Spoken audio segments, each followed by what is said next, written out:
Thanks a lot, Jane. Yes, so I am Martin Greenbank, that's me. And I'm going to talk to you about what we're doing as a broadcaster at Channel 4.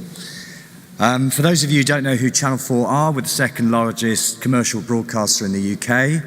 We have a suite of free-to-air channels, but I'm going to be concentrating more on the VOD platform, which is a market-leading proposition in the UK. We have a rather unique model as well, and it's relevant to this in that we are government-owned, we are commercially funded, but we're also not-for-profit. So a bit like the BBC, but we've got ads, and we may use all the money to reinvest in both the viewer experience and content. It also means that we can take a few more risks with what we do, and therefore we're often a first mover in the market. So what is All 4? All 4 is our VOD platform. It launched over 10 years ago. It was the world's first catch-up, on-demand broadcast platform. It was called 4OD back then. It's now more than just a catch-up platform. It's got over 10,000 hours of archive content, 50 million monthly views, a huge reach of the UK population, and is available on just about every device you can watch video on. But over 5 years ago, we made a very interesting strategic decision to gather registration data at an individual level. And it now means that we've got over 15 million registered viewers. And that also includes over half of the coveted young audiences, 16-24, which of course are very valuable. This isn't a percentage chance I'm going to run over my time, by the way. This is actually a representation of half our audience being this young, really engaged audience, difficult to reach through TV and becoming harder. We know there's value in this, and there's two things really, two areas where our data really comes to the fore. The first is, well, can we really commercialize that audience and generate incremental revenue? Otherwise, there is only a certain point for collecting data like this. And secondly, and this is what I'll talk in a bit more detail about, is can we use that information to increase the viewing they have to our content? Remember, 10,000 hours of content, that's a lot of choices that we could present our viewers. So this is sort of the strategy that was deployed, starting at sort of 12 o'clock here. We've gathered data about millions of viewers, which means we get data on their viewing history, which means we can segment them by their viewing type and taste. It allows us to provide more relevant communications to them, predicts what they might watch, whilst also delivering to the market commercial products which can command higher premiums. This is obviously a very data science rich area, and we have our own data science team. Which brings me on to what do we do with this data? On the left is a visualization. We call it the content universe because it looks a bit like a star map. Each one of those dots is a program brand. There's over 2,000 program brands in All 4. And we use the viewing histories of our registered viewers to work out connections between different program brands.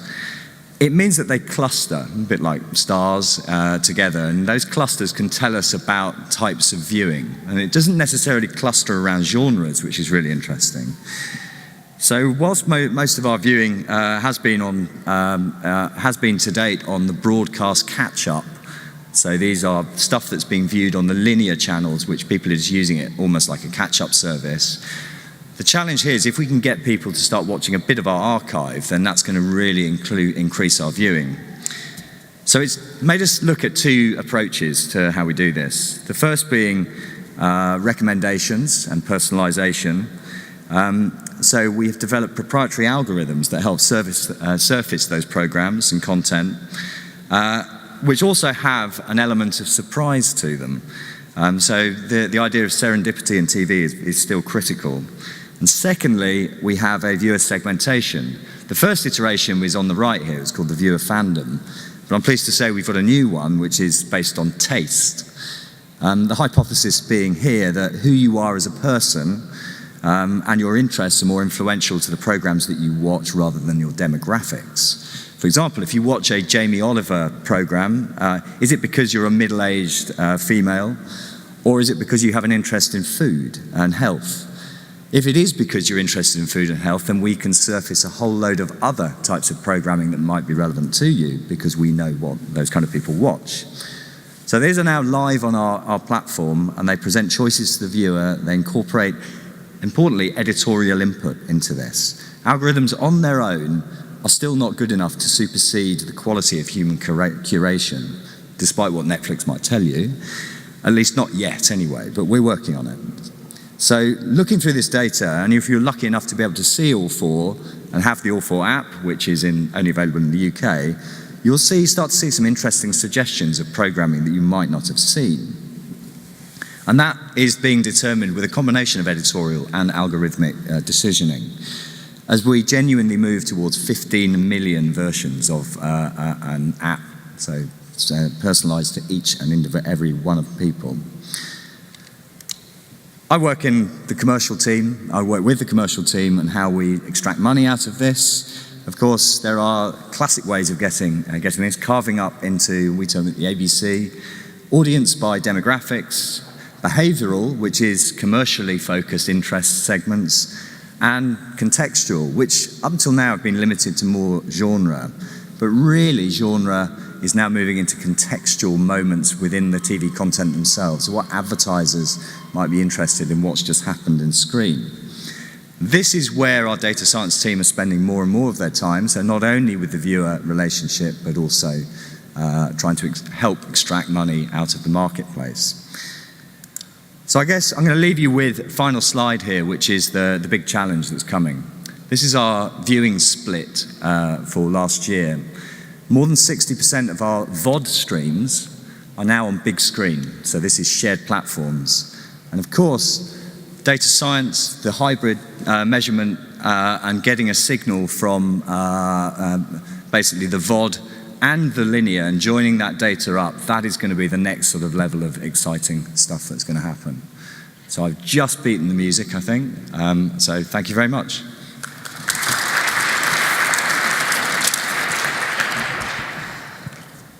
Well, we can open up for questions. I have a few of my own, but if we have any questions from the audience, yeah, Kate, right down in front here with Kate. Front row. Yeah, right here. A quick question on the Channel 4 one. I thought that was fascinating. And the question I have is, do you personalize for somebody who's logged in, or is it for the device? It's a very good question. We've personalized at an individual level. So that requires us to have registration on whatever platform it's there. Otherwise, we're at the moment, we're guessing who those people are. I said we're on 27 different platforms. It's rolling out across those platforms. So we have the majority of our viewing is now covered by registration and VOD. That's really important. So even on larger screens like Samsung TVs, the app-based delivery. So we are getting that information about what is being watched, and it's linking to an individual, and therefore it's linked to their entire history, whichever platform they've watched on. But will you look at it for families viewing those big screens? It's a really interesting. Yeah. It's a really interesting area. Whilst we're not renowned as a broadcaster for having too much family watching content together, it's very risque content. A lot of it, not in that sort of realm, but it's very discerning viewing content. Not really, huge amounts of kids, adults. It's mainly couples, and it's mainly individual viewing moments. We do have. We're looking at this. We have done some research to understand who those joint. Where those moments are, but it is on an individual level. So it's another challenge that the data team are looking at, how to become predictive about who else might be in the room with them, as well as just who the registered user will be. Any other questions? It's striking how, broadcasters, media companies are becoming data owners in their own right. And I'm just kind of curious about, he's working on assigning sessions to viewers, you're working on assigning viewers to your sessions. Have you given any thought to sort of how you might use your data in combination with some of your third-party providers. You know, and working with Barb, is there any talk about sharing some of these methods of identifying the, you know, assigning the viewers to the sessions? It's a really good question. Yes, we have. I think the main issues here are privacy issues. So what arrangements do we have with our own viewers? If we are very explicit in what we use the data for, but that doesn't mean if we're explicit that we can use it with Barb to help identify or get better accuracy at sessions and demographics, then, and if that's in the interest of us and the industry, that will happen. We will change our privacy so that will happen. Yeah, and I was also wondering, just from the Comscore point of view, I know, you know, sometimes the big walled gardens, you know, who have extensive demographic data, have sometimes also made arrangements with third-party vendors. So do you have a thought on how you could bring any data in from any of your you know, companies that have registered users with verified demographic data? Yeah, there's a couple of approaches. I mean, we have relationships with partners who do provide demographic information to us that, you know, part of those agreements is making sure that we are ensuring privacy. We don't release individual data. It's all aggregate information.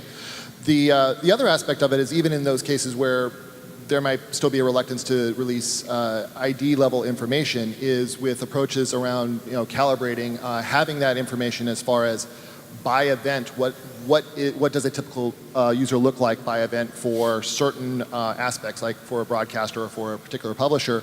Again, that's information that's valuable that you can use as an overall calibration moment for when you see those events in something like the Census Network, and you can tie in with overall sessions. So even when it's not at a person level, it's still valuable for being able to look at the holistic view of what a user has. Great, no, thanks. Any other questions before we wrap it up here? Okay, great. I think we'll give people back a couple seconds here. Thanks.